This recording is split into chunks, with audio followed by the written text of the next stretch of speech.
Well, I think there was a conflation of issues in this election campaign, that national issues tended to dominate a lot of the political discourse in the run-up to the elections.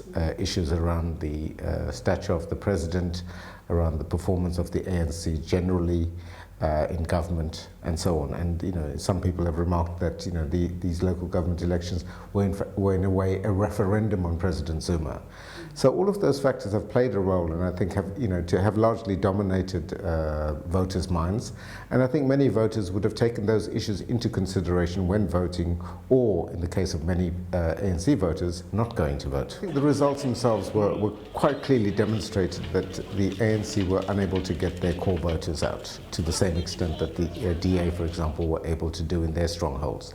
So the turnout in township areas was much lower than in suburban areas. And even in those township areas, a large chunk of ANC voters stayed at home. So that's something that the ANC has to work on, has to reconnect with its natural base. And that's something that they're going to have to do over the next few years. The ANC lost ground in these elections, but they didn't lose the elections. They still gained 54% of the vote. They held on to the vast majority of municipal councils. Where they did badly was in the metropolitan council. So they've lost control of Johannesburg, of Tshwane, of Nelson Mandela Bay, and have seen the DA strengthen its grip on Cape Town. So in the big cities, the ANC has lost significant ground, but elsewhere, they haven't done quite so badly. So I don't think one could necessarily read too much into this in terms of the 2019 elections. I mean, the DA are still sitting comfortably below 30% of the national vote.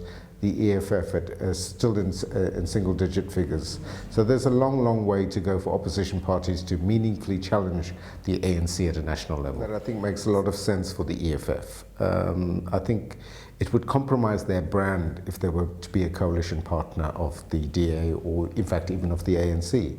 They're still in the phase of building a political party, and their brand is that of an opposition party that has a very principled stand on issues. We may not like or agree with those principled stands that they take, but they stick by them, and that's what they're going to use to build their support base over the next period. And I think they rightly believe that they're better off to do that, being an opposition party in local government as they are at a national level, and lending their support where necessary. And in that process, they will be able to extract concessions from the majority parties, the DA largely, to put forward pro-poor policies. And that's, in many respects, a win-win for the EFF. They're in opposition, but they can show to their supporters that they're able to influence the way that budgets are allocated, the way that service delivery happens, particularly in poor areas.